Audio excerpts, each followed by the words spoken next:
خب در میان علما در مسئله آن که آیا این دجال هست یا بعد پیدا می شود در آخر زمان، اختلافات به نهایت زیاد هستند. بعضی از علما میگویند که دجال الکی هست، عمل کرده ایستاده است، اما حالش زمان آشکار ظاهر شدنش نیست، یعنی آشکار ظاهر گشته و نعوذ بالله دعوای مسیحیت و بعدا دعوای خدایی نکرد. موضوع دجال است. دجالی که عقل بسیاری ها را ربوده است، دجالی که بزرگترین علمای عصر 20 و عصر 21 در اطراف پیدا شدن و نشدن او، در اطراف حیات او، در مسئله آن که چی نوع ظهور میکرده باشد بحث های بسیار طولانی کرده اند و بنی بشر خاصتا مردم مسلمان را تحذیر داده اند. الحال انشاءالله صحبت میکنیم که این دجال چی کس است، کی پیدا شده است، کی ظهور میکند، چی نوع از جانبی که به دستی که به قتل میرسد و بنی بشر از شر او نجات مییابند.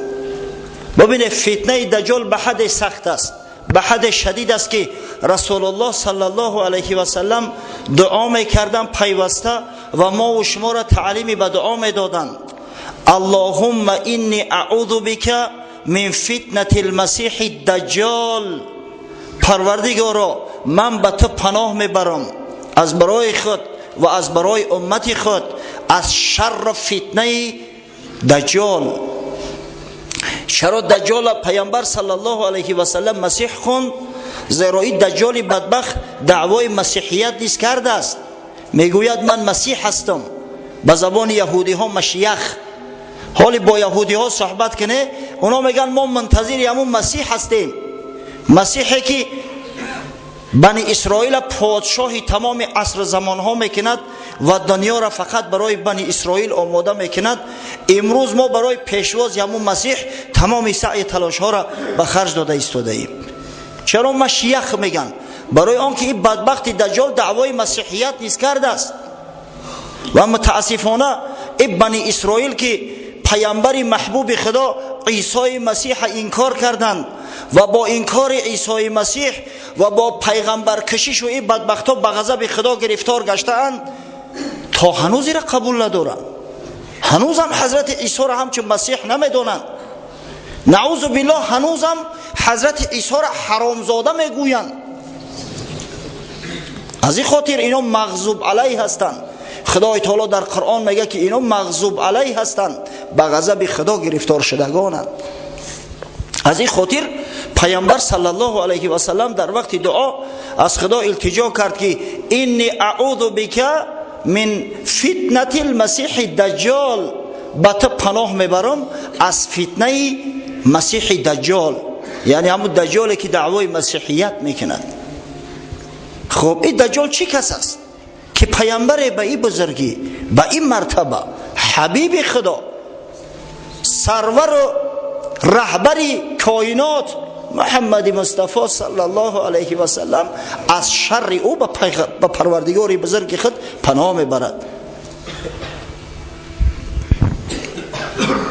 در حدیث آمده است، حدیث امام بخاری و امام مسلم روایت میکنن، لفظ از مسلم است.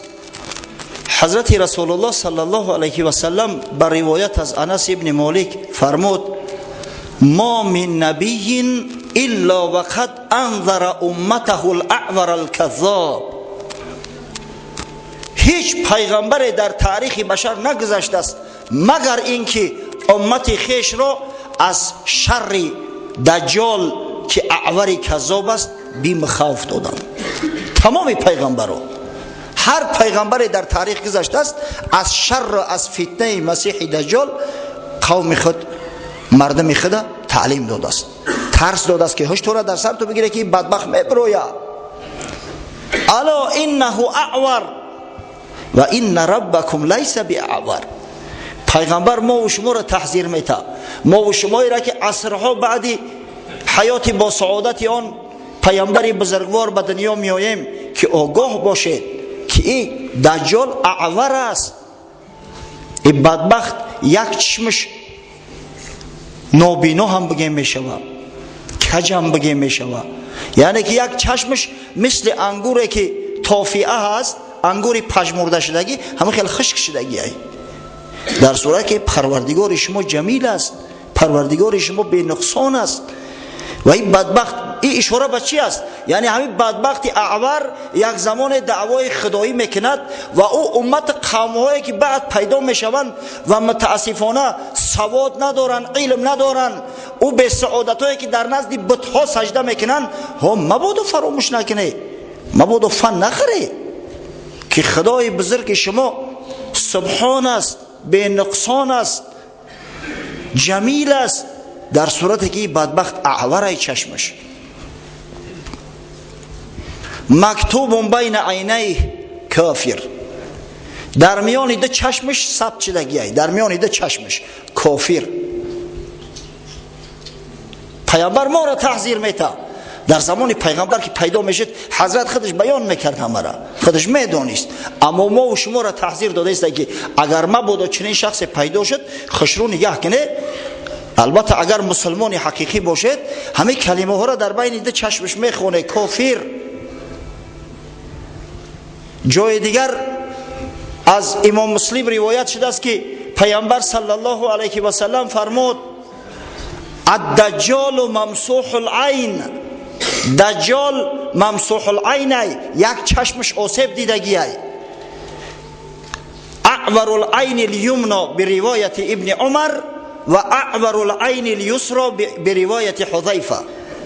بر روایتی که از حضرت عبدالله ابن عمر آمده است چشم راستش عیب داره، علت داره، اما در روایتی که از حذیفه ابن یمان آمده است چشم چپش علت داره.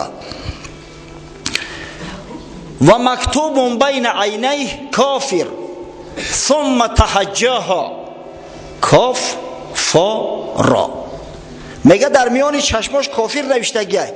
بعد برای مردم بی سواد با شرحش داد، حرفکیش کرد، گفت حرف کاف است، حرف فا است و حرف را. یقرأه کل مسلم، هر کسی مسلمان باشه او را میخونه، اگر سواد هم که نداشته باشه مسلمان باشه خوندش میتونه.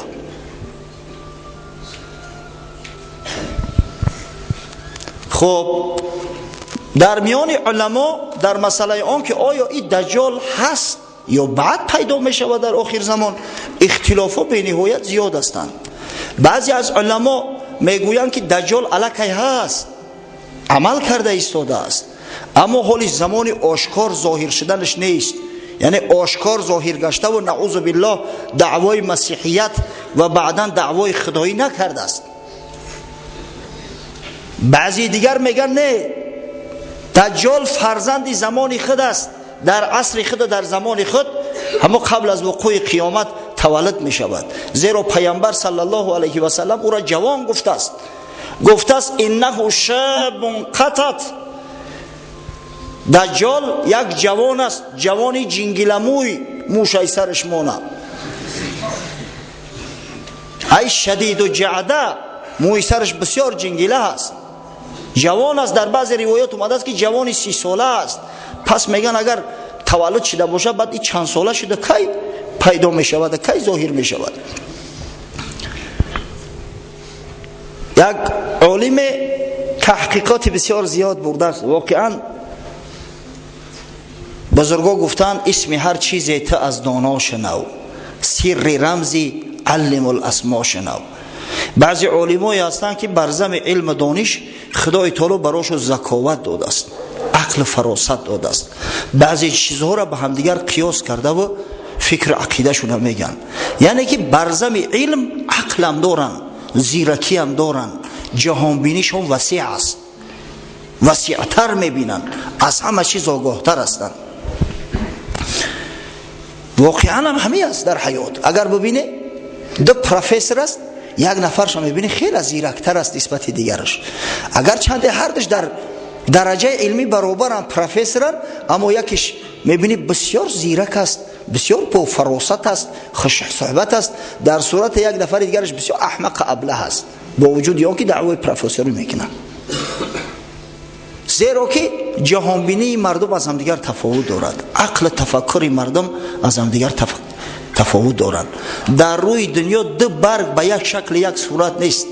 از کجا میتواند در دنیا دو مرد و یک عقل یک تفکر باشد؟ هرگز نمیشود. حضرت مولوی روم قصه میکند، میگوید مورک بر کاغذ دید او قلم، گفت با موری دیگر این راز هم که عجایب نقش ها آنکیل کرد، گه چه ریحان و چه سوسنزار و ورد. یک مورچک میگه دید در بالای کاغذ قلم رفته و اومده است. بعد بر رفیقش به یک مورچک دیگه گفت که سبحان الله، گفت جوره این قلم جوانمرگ ببین چقدر قلم هنرمند بوده است، این چی نقش های در بالای خط کشیده است. بعضش رنگی گلی ریحان میتوه نوشته هاش، بعضش مثل سوسنزار میتوه، گلزار میتوه. گفتان مور کسبه است آن پیشور،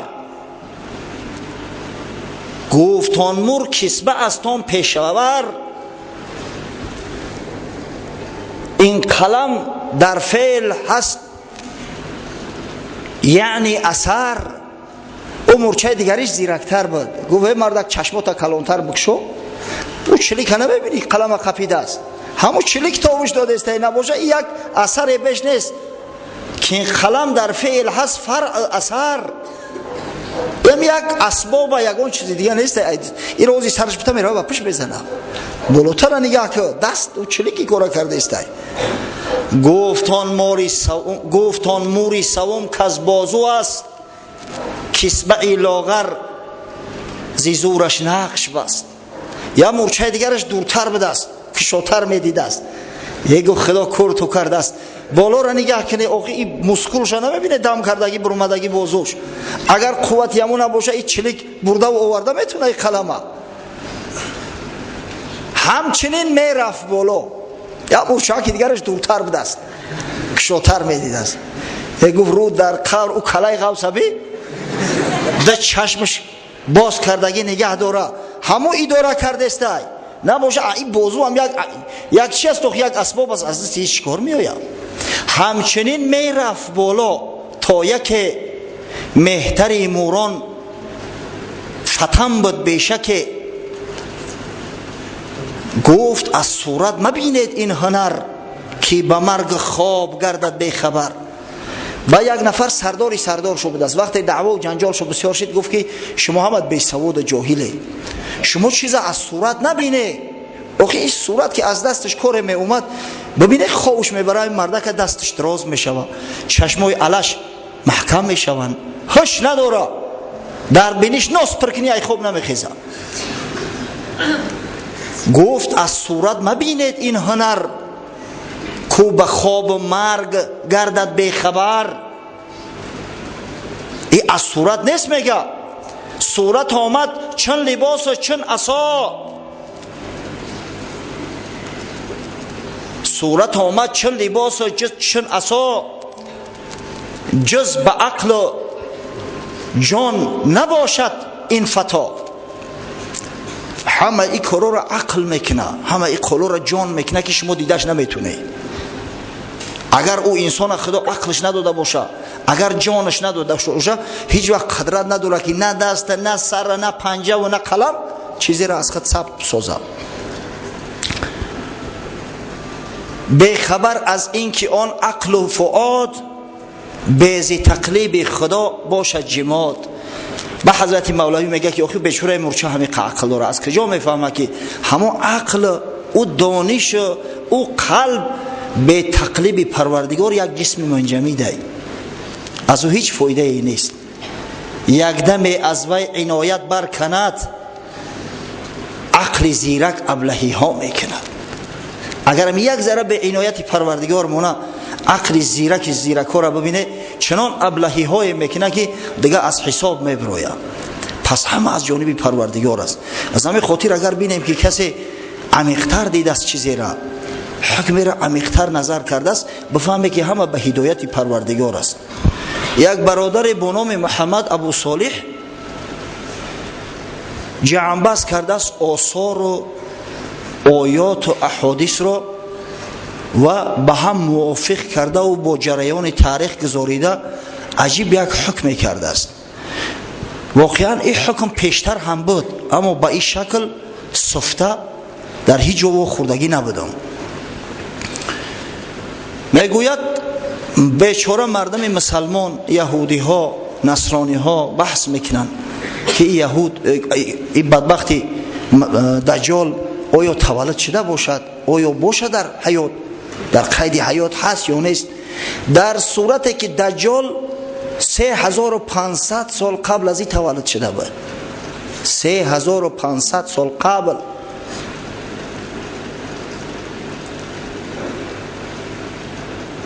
دجال در شهر با نام سامریه که از شهرهای فلسطین است به دنیا آمد، در عائله یهودی ها که اصلشو از اصفهان بود، از اصبهان، از ذات یهوذا، از قوم یهوذا. تا 5 سالگی میگوید مثل شخصی فلج شده بود، یعنی حرکتی سریع نداشت، با پشت راست ایستاده نمیتونست، گپ نمیزد. مردم میگفتند این فلج است، از خوردیش فلج شده است. حتی که پدر و مادر از بحرش گذشتند. حاکم شهر سامریه از بس که دید که همون کودک بیچاره را پرتافتیان، تحت معونت سرپرستی خود قرارش داد و او را تربیه کرد. در سن 5 سالگی اول سخنی که به زبان آورده است در 5 سالگیش بوده است. در 5 سالگی حرکت های اولینا یاد گرفت، قدم زنی را. چند زندگی کرد. از بس که شهر سامریه مثل شهر صدام، مثل شهر گمارا، شهرها را میدونی نه؟ شهرهای قدیم بدن در شام که قوم لوط علیه السلام در همین شهرها زندگی میکردند و لواطت حرامی وقتی که از حد گذشت، خدای تعالی به جزا گرفتارشو کرد، همه را به خاک یکسان کرد، تمام سرنشیناش همش هلاک کرد. و همین شهر سامریه هم شهر لواطگرها بوده است، شهر زیناکارها بوده است. وقتی که جای لواطت رواج مییابد، وقتی که جای زنا، حرام، ریباخوری رواج مییابد، البته غضب خدا بالای اون مردم مستولی میگردد. برادرای عزیز فراموش نکنید، البته به غضب خدا گرفتار میشوند. اذا ظهر الزنا او ربا فی قریه فقد احلوا بانفسهم عذاب الله. صدق الله العظیم، صدق رسول الله صلی الله علیه و سلم. حضرت رسول الله میگه که وقتی که در محل، در مکان، خواه شهر باشد خواه دیه، زنا و ریباخوری رواج یابد، آشکار شود، مردم این سرزمین غضب خدا را به دست خویش در بالای سر خود میارن، البته به غضب خدا گرفتار میگردن. و این شهر سامریه هم که مکان فاسقا و فاجرا بود، به غضب خدا گرفتار شد. اما از بس که این دجال در آینده با اون نقشه‌هایی که خدای تعالی کشیده است باید یک فتنه باشه، این نجات داده شد، به یک جزیره برده شد از جزیره‌های اقیانوس هند و در همون جزیره تحت سرپرستی یک حیوان با نام جساسه که این حیوان بگاو شباهت داشته است اما به نهایت سرپشم. در حدیث های پیغمبر صلی الله علیه و سلم اومده است به حد سرپشم بود که با لفظ احلم پیغمبر او را نام گرفته است، یعنی سر تا پا همه پشم. حتی میگه سرش از مقعدش فرق کرده نمیشید، پیش ای قفاش فرق کرده نمیتونستن، ای دسته همون پشم بسیار شد. همه حیوان بزرگش میکنه، در یک غار بزرگ بشوه، زمان جوانیش در همون جا گذشته است. بعداً وقتی که بزرگ شد، کلان شد، در سن 30 سالگی با تعلیم جساسه یک روز در نزد همون جزیره که در اون جزیره مردم زندگی نمیکردن، نیابیتای استروف بود است، یک گلخن میگریاند، 3 شب و 3 روز نگهش میدارد. یک کشتی همون گلخن دیده و به نزد جزیره میآید و دجال میبینه خودش تنها در اون جزیره زندگی داره، همون را در کشتی سوار میکنن و خارجش میکنن. مدت ها مملکتگردی و شهرگردی میکند. بعدا میآید به شهر مصر که تمدن، مرکزی تمدن بنی بشر بود در زمان فراعنه. به چشم خود دید که فرعون ها چی نوع حکمرانی میکنن. دید که مردم عوام بیچاره‌ها در نزد فرعون سجده میکنن، فرعون حتی نعوذ بالله خدای زنده میگن. همین در قلبش در اومد. از همون جوانی در آرزوی افتید که کاش زمان شود که من پادشاهی تمام مردم تمام عالم شوم و مردم در پیش من سجده کنن. یعنی فقط پادشاه عادی نه، نعوذ بالله پادشاهی که او را خدا میگویند. در اینجا با قوم بنی اسرائیلی خیش اقرباش وا خورد. در مبارزه هایی که حضرت موسی علیه السلام با فرعون برد اینم شریک بود، همراه بود. وقتی که حضرت موسی بنی اسرائیل از شر فرعون نجات داد، از مصر خارج کرد، در همه اینا شاهد حال بود. به چشم خود دید که چی نوع فرعون آب غرق کرد با تمام لشکرش. بعدا وقتی که در ته بودن، در ته، و حضرت موسی به خاطر آوردن الواح تا اینکه به بنی اسرائیل اثبات کند بدبختا را که آخی من از جانب خدا گپ میزنم. ببین این مردم احمقه که حضرت موسی چه معجزه های براشون نشان داد، بازم شک دارن، بازم شبهه داشتن.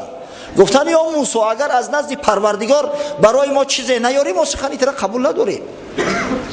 این بدبختا عصای حضرت موسی را دیده بودن، عملشان ید بیضا را دیدن، غرق شدن فرعون دیدن، اما این مردم بدگمانی بدگهری شکاک ببینه با او را اکتفا نمیکنن. از این خاطر حضرت موسی به کوه طور رفت.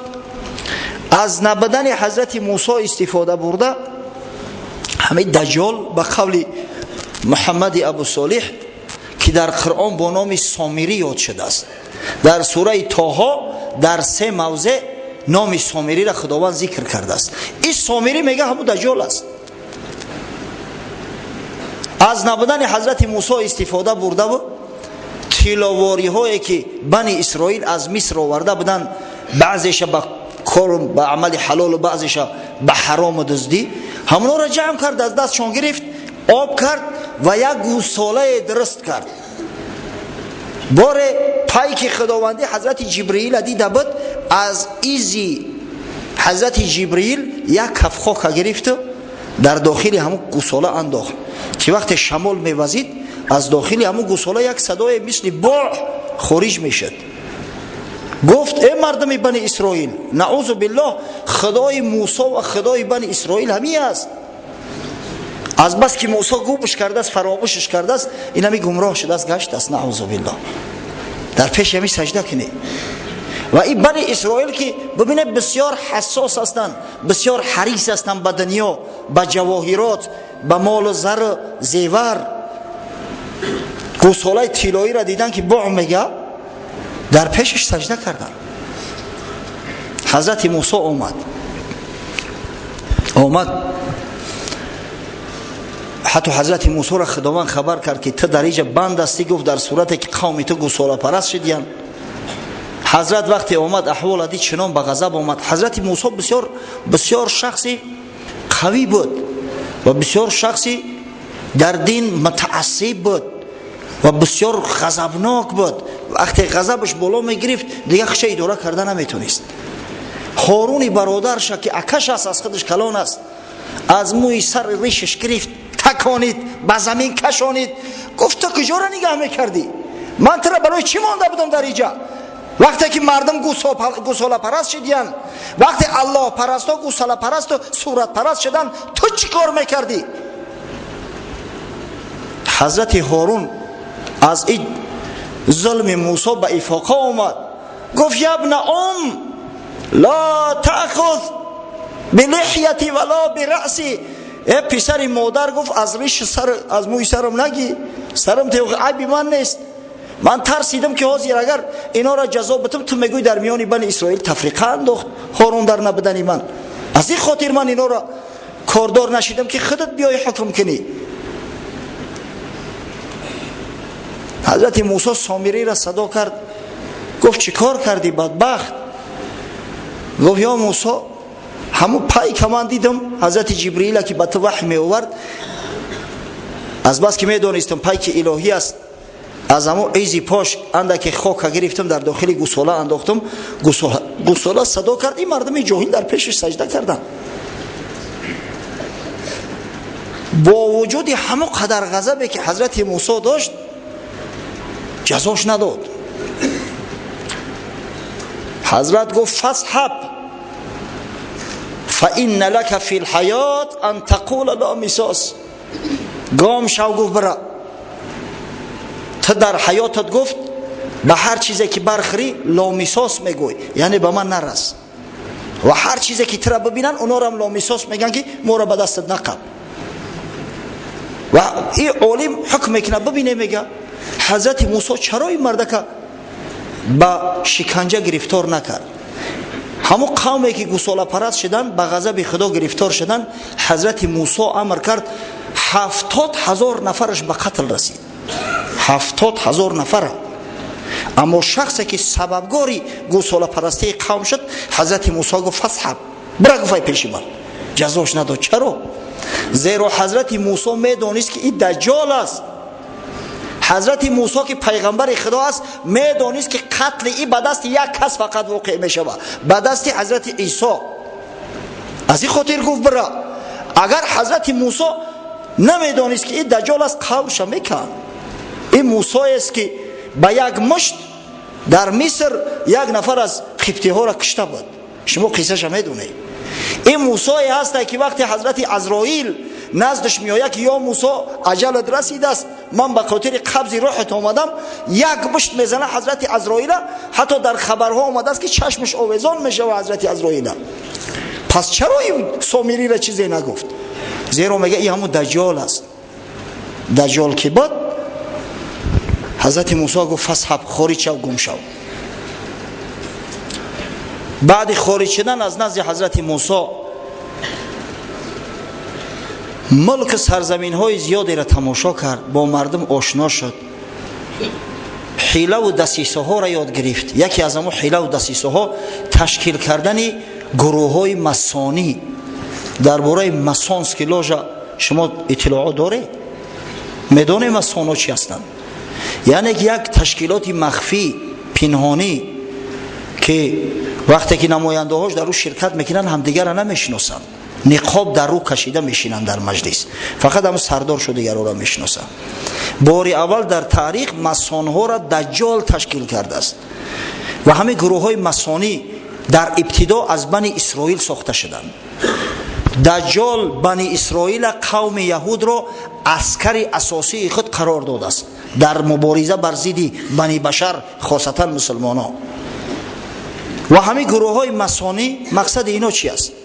مقصد اینا آن است که به این گروه ها شخص های سرنفوذ با ثروت دعوت میکنن، جلب میکنن. آیسته آیسته به همون کش خود وقتی که در آوردن، از بس که پولی به حد کلان است، میبینن مثلا در سرزمین مملکت جوانهای با خیرت و عاقل موجود هستند. یعنی چی؟ یعنی در مکتب ها میگردن نگاه میکنن، در مکتب های عالی میبینن که کدام دانشجو کارآمد است کدامش نیست. بعدا همون جوانای کارآمد جلب میکنن، خاصتا که جوان استودنت با پول تامین میکنن، مزد معاش میتن، شرایط امکاناتش میتن. بعدا برای آنکه صاحب وظیفه شوه و کریر کنه کمکش میکنن و از میان مردم همون سرزمین الیت حاصل میکنن، گروه های مخصوصی مسانی خودشونه. آخر الامر وقتی که همون شخص به سر قدرت برداشتن، یگان وزیر شد یا از او بالاتر وقتی که پادشاه یا سرزمین شد، خدا میتشو همون ملک سرزمین گویا که دجال ضبط کرد، در زیر تصرف خود در آورد. متاسفانه امروز در عالم گروه های مسانی به نهایت زیاد هستند. یکی از آن سبب ها که مثلا مسلمانان به هم دیگر بیگانه هستند، پروا ندارن، فلسطین میزنن و مصری هاش پروایی ندارن، متاسفانه در همین است. افسوس، صد افسوس که ما نمیفهمیم، غضب میکنیم. چی سبب باشه؟ چرا این جوال مرگان نمیخیزن؟ چرا لااقل صدای اعتراض خودشون بیان نمیکنن؟ برای آنکه بسیاریاش مسانن، لشکری دجال هستند، به امر دجال کار میکنن. از کجا سر صدا بلند کنن؟ از کجا؟ اما قصه مورچه را من برای این تو گفتم، هر کس عقلش نمیگیره. و این دجال تا زمانی تولد حضرت عیسی گشت، سرزمین های همین اطراف بحر میانه زمین همش ضبط کرد، گرفت، دستخط کرد. وقتی حضرت عیسی تولد شد، آمد به شهر نزارت، به اون مکانی که عیسی تولد شده است. بعدا وقتی که حضرت موسی به بیت المقدس آمده بود، نزدش آمد، در بیرون در ایستاد. در بیبلی اومده است که یک مرد را داخل خانه میفرستد که خب بگو اگر تو پیغمبر هستی، دعوای پیغمبری داری، در پشت در کی ایستاده است؟ حضرت عیسی گفت در پشت در آنتی خریست ایستاده است، دجال. آنتی خریست یعنی که در زبان بیبلیت دجال آنتی خریست میگن. ما دجالش میگیم به او خاطر که پیامبر دجالش خواند. دجال در زبان عربی به معنای کذاب یعنی دروغگو، بسیار دروغگو و مکار می آید. پیغمبر صلی الله علیه و سلم همون بدبختا و کافرایی را که نعوذ بالله دعوای پیغمبری کرده اند در تاریخ و شاید در آینده هم بکنن، همونا را با نام دجال یاد کرده است. در جامع السنن ترمذی اومده است، حضرت رسول الله صلی الله علیه و سلم فرماید انه سيكون في امتي الدجالون الكذابون 33. حضرت میگه که دجال های کذاب دروغگو در امت من 33 نفر ظهور میکنن. كلهم يدعي انه نبی و انا خاتم النبیین و لا نبی بعدی. هر کدامش ادعا میکنه که من پیغمبر هستم، در صورتی که من خاتم پیغمبرها هستم و بعد من دیگه هیچ پیغمبری نیست. یعنی که پیغمبر همون دروغگوها را، شخصایی که دعوای پیغمبری میکنن، با نام دجال یاد کرده است. از این خاطر ما همون آنتی خریست دجال میگیم.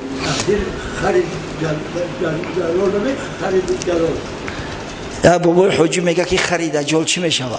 ای پرتوی خرتونه خدا بگیره او خره. این بیچاره مردم حالی هم منتظر استودیان که دجال به خر میآید. دجال دیگه در استریبیتلا میآید، در راکت ها میآید، پرتوی که دیگه این خراتونه. او خری دجال که مقصد خر است که بر ضد خدا خروج کرده است، خر است که بر ضد خدا ظهور کرده است، به این معنا میآید.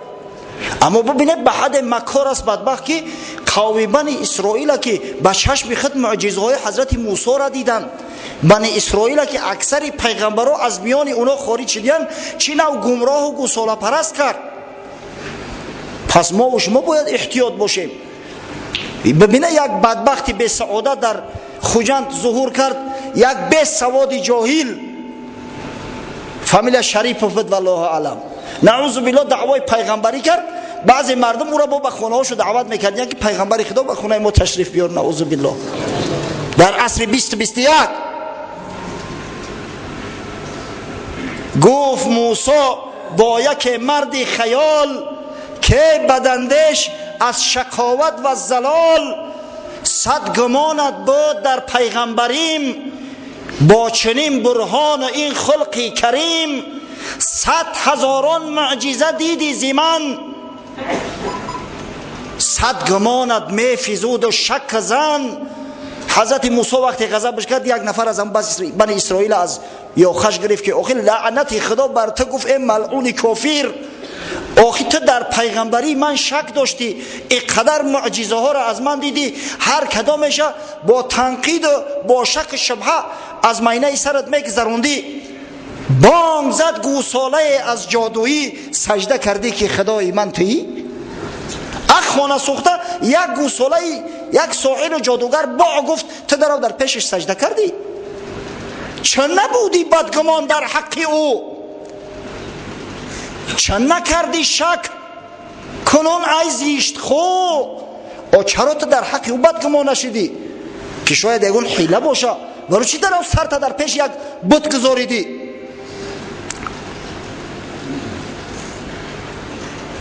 پیش گاو سجده کردی از خری،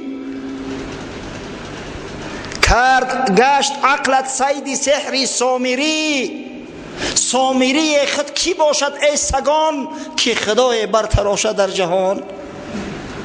در پیش یک گاو از روی خری و احمقیت میگه سجده کردی. وقتی خری دجال میگم یعنی خری احمق است که دعوای خدایی میکنه، نعوذ بالله. شما خیال نکنید که اون دجال در بالای خر میآید. این گپا را سر تو پرتوی همین لفظ خر در یگان حدیث نه اومده است، در یگان نص شرعی نه اومده است. این مردم بیچاره اولیا منتظرن که دجال در بالای خر سوار میآید. ما خودمون دیگه در خر سوار نمیشیم، دجال که حکمران جهان شود در خر سوار میشه.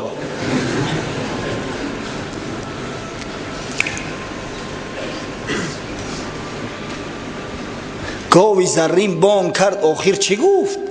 کهمه خان را این همه رغبت شکفت. حضرت موسی را غضبش میکنه، آخر رو تو درگور میگه اینا باع گفت. همون باعی او شما چی عبرت گرفته که در پیشش سجده میکنه؟ آخر ما کلام خدا را میاریم، حکمت خدا را میاریم، پند نصیحت خدا را به شما میاریم. اینا یک گاو باع گفت.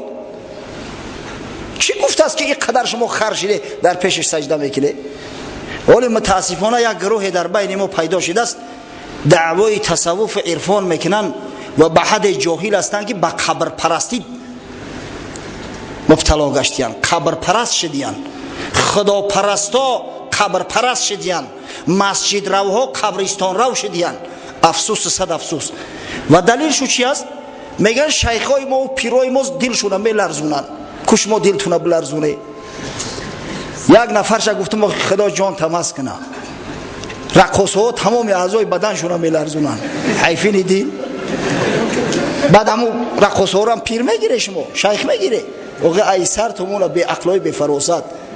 در دنیا هر یک ساحر و جادوگر است، خاصتا در هندوستان همین مگه های هند، یاگه ها حیله های میکنن. در جا ششتگی در تلویزیون نشونش میتن، همون کرسیش از زمین هم میتر میخیزن. با در پیشش سجده میکنی که این کار دیگر رو کردن نمیتونن. سبحان الله. حضرت امام شافعی گفت اگر شیخی را دیده که در آسمان میپره یا در بالای آب میدوه قدمش تر نمیشوه، مغرور نشوه به او. شما اول ببینه که مطابقتش به قرآن و به سنت پیغمبر صلی الله علیه و سلم تا چه حد است. گمراه نشوه. ما هم تاکید میکنم که بچهای عزیز گمراه نشوه، احمق نشوه. اکثر مردم از مسجد بیگانه میکنن. اینو شخصی که قوم مسجد است آیسته آیسته گم میشود، دیگه از جماعت دور میشود. ها چی کار میکنی؟ در خانه میشینم ذکر میکنم. و ذکر در سرت مونه، ذکر در مسجد بیا در پیش مردم بکن. این دین جماعتی ای. خب قصه خودمون دوام میتیم که وقت کم است. قصه کوتاه. وقتی که حضرت عیسی شناختش گفت این انتی خریست است، دجال است، بر ضد حضرت عیسی شور و شر برداشت. آخر الامر کار به حد کشید که حضرت خداوند عیسی علیه السلام به آسمان برداشت. شما میدونه این قصه را. و بعدا با شروع کرد در میان مردم نصرانی چنان فتنه های انداخت که امروز دین نصرانیت به 2000 فرقه های متفرقه جدا شده است. ولی یهودی ها خدا را یهوه میگن. یهوه در بعض روایات شیخای ما اومده است که یهوه یکی از نامهای ابلیس است. ابلیس پرست شو کردیان. تمام کوشش رو برای چی است؟ ما زمین باید آماده کنیم تا وقتی که همون مسیح یعنی همین دجال میآید او را به خوبی بپذیریم، قبولش کرده بتونیم. چرا در دنیا پراکنده میشوند؟ به اختیار خود میشوند؟ هرگز نه. یک برادر حاجی قصه کرد، حاجی فیض الله خدا عمرش دراز کنه، گفت در همین افغانستان با وجود همین قدر جنگ هایی که بود، در زمانی حتی همون طالبان اومده بودن جنگ ها بود، در غزنی، در شهر غزنی بسیار یهودی ها رفته بودن، 2 نفرش مونده بود، برای همون سینگاگشون نگه داشتن. این همین قدر جنگ ها اونا در همون شهر بودن. در تمام دنیا نماینده هاشو هستند. زیرا که مکانی که امر فرمانی دجال به اوجا میروه همین سینگاگ است. عسکری دجال هستند بنی اسرائیل. متاسفانه اکثریت چو خودشون نمیدونن. وقتی که امر شد که فلان جا بکش برو، حتما میروه. او دیگه حقوقی سرکشی نداره. چرا امروز ما حسد میبریم که این قدر اینو به مرادهاشون میرسن، در کجای چیکاری بخواهم بکنن؟ زیرا که یک کماندیر زنده دارن. کماندیر اینو دجال بسیار زیرک است، بسیار با تجربه است، ثروت دنیا را همه را در زیر تصرف خود در آورده است. شاید کسی سوال کنه که آخه این دجال نخواست 3500 سال زنده مونه، چی جای تعجب داره بچه‌ها؟ چی جای تعجب داره؟ وقتی که خدای تعالی با ابلیس علیه لعنه مهلت داد تا قیامت زنده میمونه، در صورتی که دیگر جنها تولد میشوند میمرن، ابلیس سبب اینه که تا روز قیامت زنده است. وقتی که خدای تعالی به حضرت عیسی علیه السلام مهلت داد، حضرت عیسی زنده است، ولی قبل از وقوع قیامت حضرت عیسی به زمین میآید و این دجالی بدبخت به قتل میرسونه. پس چی جای تعجب داره که خداوند متعال با یک شخص به خاطر فتنه مثلا همین 3500 سال 3000 سال عمر نده؟ ما و شما اکثریت ما الحمدلله میگیم که خضر علیه السلام زنده است، حضرت خضر، هیچ جای تعجب نداره. در حدیث اومده است، بخاری و مسلم روایت میکنند، این حدیث ها صحیح ترین حدیث هم از حضرت ابو سعید خدری رضی الله عنه، صحابی پیغمبر صلی الله علیه و سلم، که حضرت ابو سعید خدری روایت کرد، گفت یأتی الدجال و هو محرم علیه ان یدخل نقاب المدینه. وقتی که دجال میآید، میگه اندک پیشتر بدویم، وقتی که دجال میگه میآید یعنی آشکار ظاهر میشود، خچ آشکار نعوذ بالله پیغمبر اعلان میکنه و بعدا خدا اعلان میکنه. خدای تعالی بر او حرام گردانده است از سرحد مدینه عبور کردن. دجال تمام ملک ها را تصرف میکند غیر مکه و مدینه، بر روایات صحیحه پیغمبر صلی الله علیه و سلم و غیر دمشق که در اوجا مسلمانان تحت سرپرستی مهدی در محاصره بودن، دیگه تمام ملک سرزمین ها را ضبط میکنه. اگه دجال میگه مدینه میآید به خاطر تصرف مدینه، اما خداوند از بس که حرامش گردونده است در اومدن نمیتونه. در روایت اومده است حضرت رسول الله صلی الله علیه و سلم میگه لها یومئذ 7 ابواب علی کل باب ملکان. در همون روز مدینه 7 در داره، در هر درش 2 ملائکه خدا، 2 ملائکه پهلوان قراول ایستادیان که دجال ندرویه. وقتی که دجال نزول میکنه در نزدیکی مدینه، یک مرد از شهر مدینه خارج میشه. حضرت میگه هو خیر الناس، بهترین مردم به در عصر زمان. میآید نزد دجال، به دجال مراجعت میکند، میگوید اشهد انک الدجال الذي حدثنا رسول الله صلی الله علیه و سلم حدیثه. من گواهی میتم که تو دجال هستی، تو همون دجالی بدبختی هستی که حضرت رسول الله صلی الله علیه و سلم حدیث او را به ما کرده است. دجال با گرد اطرافیاش مراجعت میکند، با مردم حوالی مدینه مراجعت میکند. وقتی که دجال نزد مدینه میآید، در حدیث اومده است که 3 بار مدینه میلرزه، سخت میلرزه. تمام فاسقا و منافقا دیگه شهر را ترک میکنن از ترس دجال. نه، مدینه منوره برای خارج ساختن این همه حرامی ها، این همه فاسقا و منافقا میلرزه. دجال به همین فاسقا مراجعت میکند، میگه ارایتم ان قتلت هذا ثم احییته هل تشکون فی الامر. ببینید میگه اگر من همین مرد آوازی بکشم در پیش چشم تو، بعد از نو زندش کنم، آیا شما نعوذ بالله در خدایی من شک دارید؟ شک میکنید؟ در جواب میگن نه، اگر بکش زندش کنی ما میگیم تو خدا هستی نعوذ بالله. فیقتله ثم یحییه، میکشش از نو زندش میکنه. اینا استدراج میگن. وقتی که زندش میکنه، این مرد به دجال نگاه میکند، میگه والله ما كنت فیک والله ما كنت فیک اشد بصیرة منی الان. قسم به خدا میگه یقینم باز بیشتر شد که تو همون اعوری کذاب هستی، تو همون دجال ملعون هستی. این هر قدر که دجال کوشش میکنه دیگه کشتش نمیتونه. امام مسلم حدیث آورده است، بعد در پایانش میگه و قال ابو اسحاق یقال ان هذا الرجل هو الخضر علیه السلام. میگه ابو اسحاق یکی از راویای حدیث ابراهیم ابن سفیان گفته است که همون مردی که بر ضد دجال برآمد و با دجال مراجعت کرد من گواهی میتم که تو دجال هستی، این خضر علیه السلام بود. آن همون لحظه ده خضر علیه السلام به شهادت میرسه، شهید میشود. پس چی جای تعجب داره که اگر دجال عمری مدید دیده باشه؟ این هیچ جایی نداره.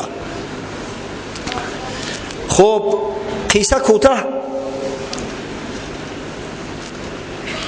وقتی که نصرانی ها را متفرق ساخت، فتنه و نیرنگ های زیاد کرد، آخر الامر مانده می شود به خاطر استراحت به همون جزیره ای که در اوجا بزرگ شده بود.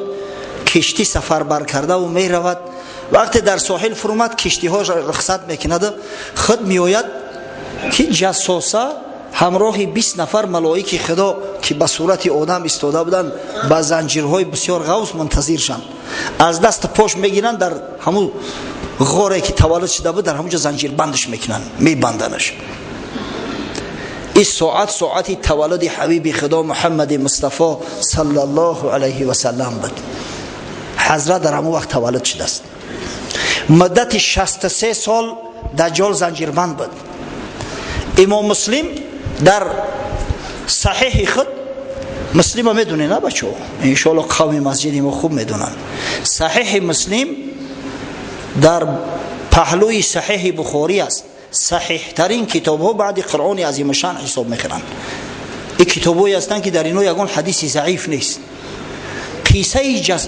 یک قصه را آورده است، قصه صحابی پیغمبر صلی الله علیه و سلم تمیم داری. همین قصه جاسوسی که گفتیم من این را از خودم نمیگم، این را از حدیث برای تو گفته استم.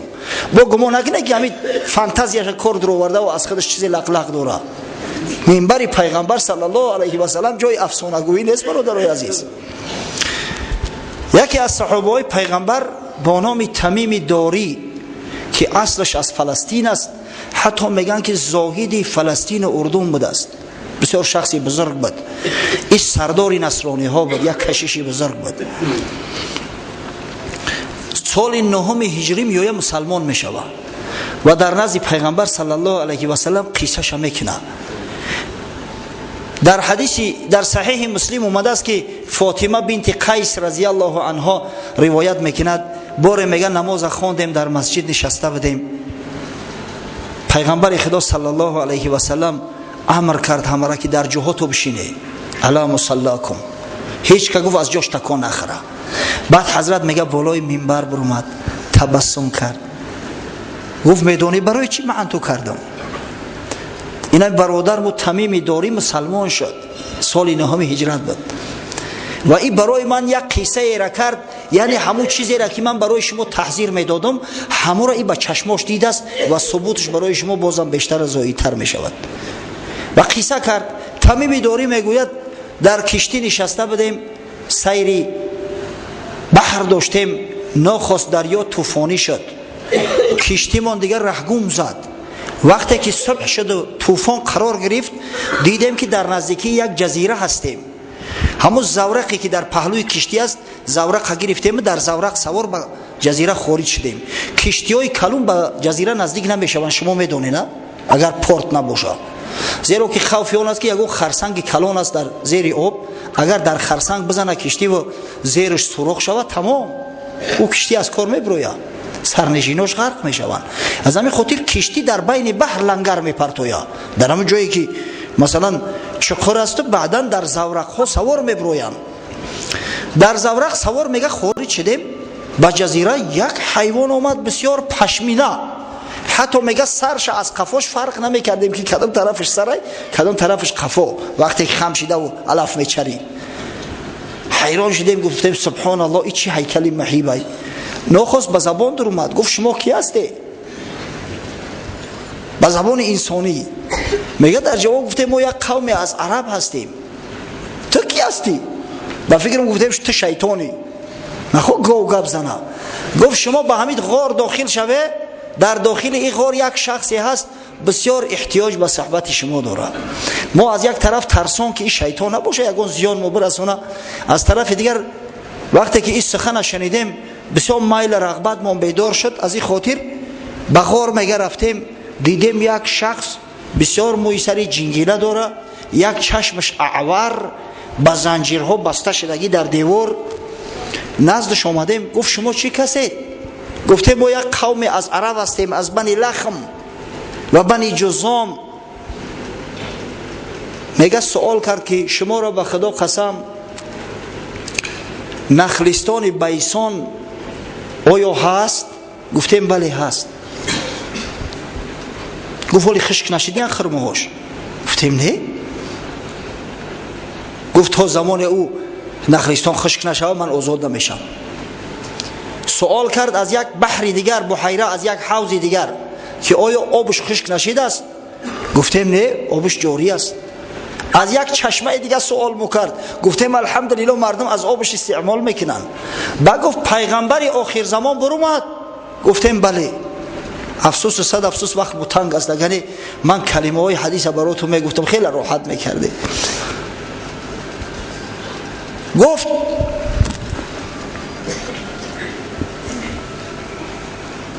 آیا گفت عرب ها تسلیم حکم پیغمبر شدن؟ گفتیم بله، در اکثر حالت تسلیم شدیان، ولی بعضی قبیله ها ماندیان، اما اکثر کل الکی تسلیم شدن. الکی پیامبر صلی الله علیه و سلم حکمش در نیم جزیره عرب مسلط گشته است، حکمش پهن شدگی است. بعد گفتیم تو کی هستی؟ اینقدر سوال مو میکنی، تو را چرا زنجیر پیش کردیان؟ گفت من مسیح دجال هستم. مسیح دجال هستم گفت، و برای من خبر آمده است که تا زمان همون نخلستان نامبرده خشک نمی شود، تا زمانی که همون حوض آبش زمین فرو نمی برد، تا زمانی که چشمه نامبرده خشک نمی گردد، تا زمانی که پیامبر آخر زمان ترک دنیا نمی کند، برای من آزادی نیست. اما من گمان میکنم که نزدیک آمده است وقتی آزادی. همه چیز تمیم داری با چشمش دیده است.